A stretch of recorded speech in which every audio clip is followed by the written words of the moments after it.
नमस्कार, good afternoon. मैं doctor आदमप्रीत, department of neurology में सीनियर कंसल्टेंट हूँ, फोर्टिस अस्पताल नोएडा में। मैं लगभग यहाँ 6 साल से प्रैक्टिस कर रहा हूँ और मेरा जो मेन इंटरेस्ट या जो मेरी जो ट्रेनिंग है न्यूरोलॉजी के बाद एपिलेप्सी, मिर्गी या सिर दर्द, हेडेक में है और कुछ हद तक स्ट्रोक के पेशेंट में हम देखते हैं। तो पिछले कुछ सालों में, लगभग 10 से 15 सालों में एपिलेप्सी या मिर्गी की ट्रीटमेंट या उसके कारणों को लेकर बहुत रिसर्च चल रही है और काफ़ी चेंजेस या नई नई टेक्निक्स आ रही हैं उसके इलाज के लिए। देखिए, एपिलेप्सी मिर्गी का मतलब होता है किसी मरीज़ को दो या दो से ज़्यादा दौरे आना। अब उसका कारण कुछ भी हो सकता है। ब्रेन के अंदर हो सकता है कुछ गांठ हो, कुछ ट्यूमर हो, कोई धब्बा हो, कोई स्पॉट हो, या कहीं खून के निशान हो, या कुछ इन्फेक्शन रहा हो जिसकी वजह से वो दिमाग में स्पॉट बन जाता है। और या कुछ लोगों को एपिलेप्सी होती है जेनेटिक, कि फैमिली में चलती है, फैमिली में होती है, या कुछ एपिलेप्सीज जो जेनेटिक होती है पर फैमिली में नहीं चलती, मेरी बॉडी में अपने आप चेंजेस आके वो मेरे को मिर्गी की बीमारी पैदा कर देती है। एपिलेप्सी में अधिकतर सब जगह जो पहला इलाज होता है वो होता है दवाइयाँ, मिर्गी की दवाइयाँ या गोलियाँ या मेडिकेशन जिसको हम बोलते हैं एंटी एपिलेप्टिक ड्रग्स। इसमें जो इलाज होता है, जो जितने भी स्टडीज़ वर्ल्ड वाइड या जितने भी हमारे पास लिटरेचर है, जो भी डेटा है, उसमें ये पाया गया है कि लगभग 50 से 60% लोगों को 1 या 2 गोली से दौरे में कंट्रोल या नियंत्रण मिल जाता है। उसके बाद उनके दौरे नहीं आते या चले जाते हैं।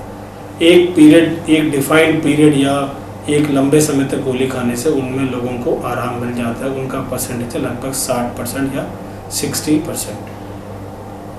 अब जो रिमेनिंग 40% जो पेशेंट्स होते हैं उनको हम बोलते हैं मेडिकली रिफ्रैक्टरी एपिलेप्सी, जो गोलियों से कंट्रोल नहीं होगा। अगर हम उन 40% लोगों को देखते हैं, उनमें से 40 में अगर हम आगे टेस्ट करवाएं या आगे सोचें इनके लिए हम आगे क्या कर सकते हैं, उनके लिए फिर ऑप्शंस होते हैं। उसको बोलते हैं pre surgical evaluation of epilepsy, या सर्जरी के लिए वो कैंडिडेट फिट है कि नहीं। वो फिटनेस कैसे डिसाइड होती है, उसके कुछ क्राइटेरियाज या कुछ मापदंड होते हैं। वो मापदंड क्या है, वो क्राइटेरिया क्या है? वो क्राइटेरिया ये होता है कि एक पेशेंट जो 2 अलग अलग किस्म की गोलियां खा चुका है या 2 गोली का कॉम्बिनेशन खा चुका है और फिर भी उसका दौरा कंट्रोल में नहीं आया, और उस पर मिनिमम पीरियड हम लेके चलते हैं 6 महीने से 1 साल। तो अगर वो दौरा कंट्रोल नहीं आया इन सब चीज़ों के बावजूद भी, इसका मतलब मेडिकली रिफ्रैक्टरी एपिलेप्सी में है, या वो दवाइयों की डोज प्रॉपर नहीं खा रहा, या आपकी जो मिर्गी के डायग्नोसिस है वो ठीक नहीं है, कोई और तरह की मिर्गी है और इलाज कोई और तरह का खा रहा है, तो ये भी एक मेडिकल रिफ्रैक्टरी या सूडो रिफ्रैक्टरी में आ जाता है। मेडिकल रिफ्रैक्टरी में जो अगर 40% जो पेशेंट बोल रहे हैं, अगर उनको हम आगे टेस्ट के लिए लें, प्री सर्जिकल इवैल्यूएशन के लिए, उसमें सबसे पहला टेस्ट जो हम कराते हैं वो होता है वीडियो ईईजी। वीडियो ईजी का मतलब है एक पेशेंट को एक हॉस्पिटल में एडमिट करना 3 से 4 दिन के लिए, और उसका फिर दौरा रिकॉर्ड करना कि दौरा कहाँ से आ रहा है, किस हिस्से से आ रहा है, या दौरे के समय पेशेंट को क्या क्या दिक्कतें सामने आ रही हैं, वो कैमरा में रिकॉर्ड हो जाती हैं। साथ साथ उसको ईईजी चल रहा होता है, तो हमें पता लग जाता है कि दौरा जो शुरू हो रहा है वो ब्रेन के किस हिस्से से हो रहा है, ईईजी में आ गया, और उस टाइम उसके हाथ और पाँव के मूवमेंट्स क्या हैं, या वो झटका कहाँ से शुरू हो रहा है हाथ पाँव में, वो हम देख सकते हैं। फिर हम उस फाइंडिंग्स को या उन दौरों को हमारे एमआरआई में जो फाइंडिंग आती है, अगर कुछ है तो उससे फिर मैच करते हैं कि वो शायद उसी हिस्से से या अलग हिस्से से है। तो ये तो एक फर्स्ट टेस्ट होता है वीडियो ईईजी। दूसरा टेस्ट होता है एमआरआई ब्रेन, जिसमें हम एपिलेप्सी प्रोटोकॉल का टेस्ट एक होता है, एपिलेप्सी प्रोटोकॉल एमआरआई इसको बोलते हैं। वो हम उस हिसाब से करते हैं कि जिस हिस्से में हमें गड़बड़ लग रही है उस हिस्से के लिए हम फोकस करते हैं, या उसके कुछ T2 फ्लेयर जैसे कई तरह के सीक्वेंस करते हैं एमआरआई में। वो सीक्वेंस को स्पेसिफाई करते हैं कि एपिलेप्सी की सीक्वेंसेस हैं, और एक्स्ट्रा हम सीक्वेंसेस लेके उस हिस्से को जिसमें हमको गड़बड़ लग रही है उसको और बेटर डिफाइन कर सकते हैं। तीसरा टेस्ट इसमें आता है पेट सीटी ब्रेन। पेट सीटी ब्रेन मतलब अगर आपका एमआरआई बिल्कुल नॉर्मल है या एमआरआई में कुछ गांठ है और वीडियो ईजी हमने किया, दौरा रिकॉर्ड हो रहा है और हम कंफर्म करना चाहते हैं कि हाँ इसी हिस्से में ही दिक्कत है, तो पेट सीटी करते हैं, ब्रेन का मेटाबॉलिज्म या उसका ग्लूकोज अपटेक क्या है वो चेक करता है। उससे हमको पता लगता है कि अगर उस हिस्से में ग्लूकोज कम अपटेक किया है उस टेस्ट के दौरान, तो उस हिस्से में कुछ जन्म से कुछ गांठ है या कुछ स्पॉट बना हुआ है या उस हिस्से में कुछ दिक्कत है। तो मैं फिर आता हूँ वापस, जो 40% पेशेंट होते हैं उनमें से सिर्फ हम 5% सिलेक्ट कर पाते हैं सर्जरी के लिए। बाकी 35% पेशेंट हम बोलते हैं कि एपिलेप्सी ये सर्जरी के लिए फिट नहीं है। वो क्यों फिट नहीं है? क्योंकि कुछ कारण हैं उसके।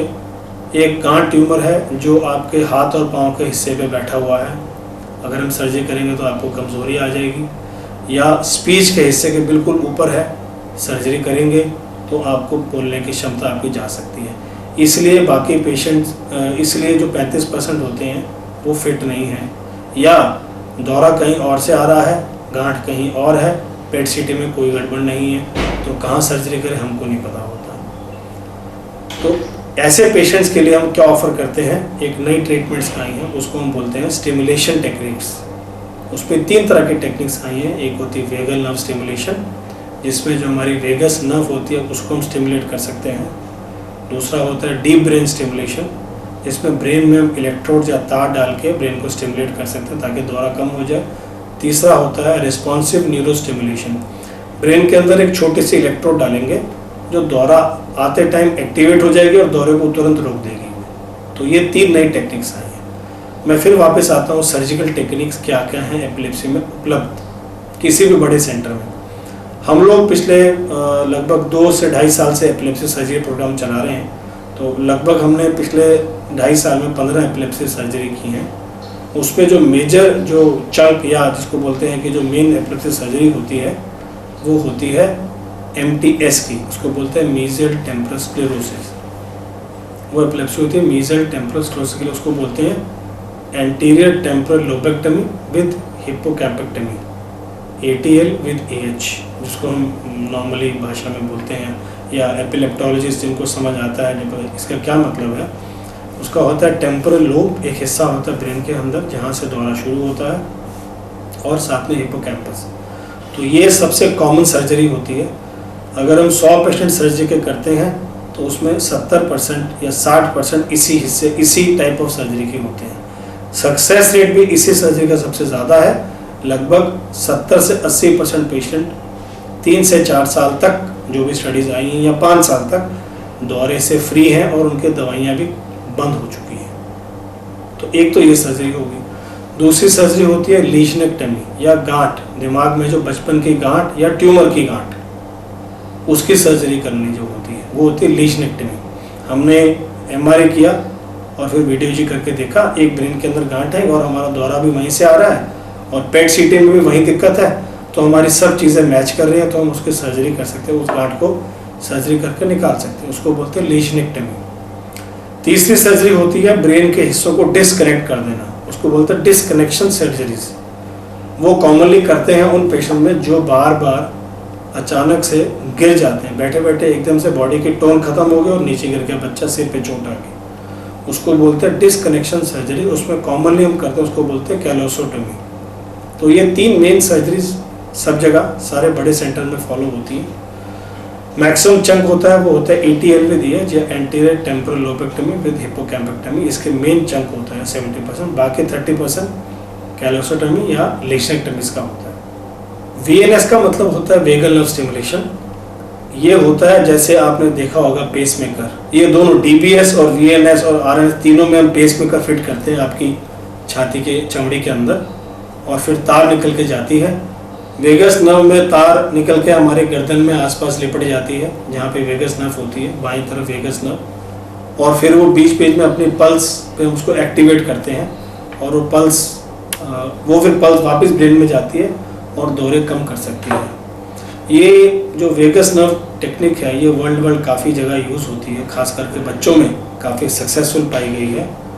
इसमें क्या होता है कि ये एक दवाई की तरह काम करती है, इसको हम बोल सकते हैं। सर्जरी कुछ नहीं, इसमें सिर्फ एक स्टिमुलेशन है, ब्रेन को हम स्टिमुलेट कर रहे हैं करंट के थ्रू ताकि दौरा बंद हो जाए। ये एक तरह की दवाई की तरह काम करती है। इसका जो इफेक्ट होता है वो 30-40% में अच्छा इफेक्ट मिल सकता है आपको, दौरे बिल्कुल जा सकते हैं या कम हो जाते हैं। अनदर 30-40% लोगों में ऑलमोस्ट सिमिलर रह सकते हैं दौरे, या 10%-20% लोगों में कई बार बढ़ भी जाते हैं। उसका चांस बहुत कम होता है, अधिकतर लोगों में दौरे कम हो जाते हैं। अधिकतर वेगस नर्व उसमें काम करते हैं जिनमें हमें लगता है कि भाई हमारे ब्रेन बिल्कुल नॉर्मल है, कुछ हम कर नहीं सकते, तो हम एक वेगस नर्व स्टिमुलेशन टेक्निक से देख सकते हैं कि शायद इसमें सर्जरी एपिलेप्सी कंट्रोल हो जाए, और हम जिसमें सर्जरी नहीं कर सकते। दूसरा होता है deep brain stimulation, that is DBS। ये टेक्निक लगभग 3-4 साल पहले US में काफ़ी स्टडीज में उन्होंने प्रूव किया है कि इफेक्टिव होती है। क्राइटेरिया इसमें भी वही है कि जो पेशेंट को हम सर्जरी के लिए नहीं ले सकते, या जो सर्जरी के लिए अनफिट है, या जिनके दिमाग के अंदर कई जगह पे गांठें हैं, सर्जरी करना बड़ा मुश्किल है, उनके लिए ये कर सकते हैं।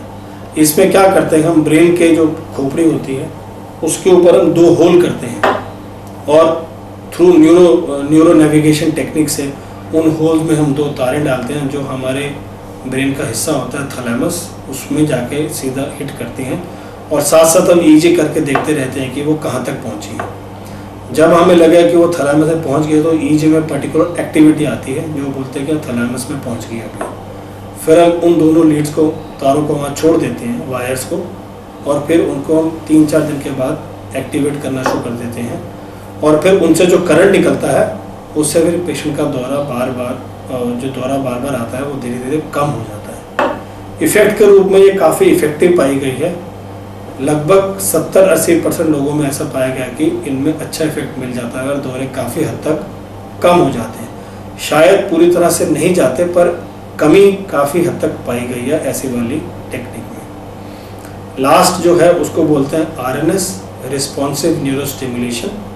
इसमें एक DBS या जो भी आपको बोल सकते हैं, एक बॉक्स होता है जो हम ब्रेन के अंदर रखते हैं, और जहाँ पे हमें गांठ है कि इस हिस्से में गांठ है और हम सर्जरी नहीं कर सकते, उस बिल्कुल गांठ के पास रख देंगे। तो जैसे वो, और उसका कनेक्शन हम उससे वायर निकाल के गांठ से इस ट्यूमर वाली जो इस डब्बी में डाल देंगे, तो जैसे वहाँ से करंट निकलेगा तो ये इलेक्ट्रिकली स्टिमुलेट हो जाता है और फिर ये दौरे को दबा देता है। तो रिस्पॉन्स में स्टिमुलेट हो, उसको बोलता है रिस्पॉन्सिव न्यूरो स्टिमुलेशन। जैसे ही वो उसमें स्टिमुलेशन आएगा वो उसको दबा देगा दौरे को। तो ये तीसरी टेक्निक है। ये भी इसका अभी रिसर्च चल रही है। ये जल्दी ही कह रहे हैं कि ये आने की उम्मीद है कि अगले 6 महीने 1 साल में ये ऑल ओवर वर्ल्ड प्रचलित हो जाएगी, और इसका एविडेंस या इसके लिए काफ़ी स्ट्रॉन्ग एविडेंस आ रहा है कि ये इफेक्टिव है। तो ये 3 जो नई टेक्निक्स हैं, vagal nerve stimulation, deep brain stimulation और RNS। पर फिर भी लास्ट में मैं यही बोलूँगा, अल्टीमेट जो इलाज होता है, जो सबसे पहला और अच्छा इलाज, वो फिलहाल तो दवाई से ही चलता है। सारे डॉक्टर पहले दवाई ही ट्राई करते हैं। अगर कंट्रोल नहीं होता है फिर हम अगले स्टेप पे जाते हैं, जो सर्जरी है या फिर स्टिमुलेशन टेक्निक्स है। तो ये है briefly about treatments in epilepsy, खास करके न्यूअर ट्रीटमेंट्स या नए इलाज जो अभी एपिलेप्सी में आए हैं।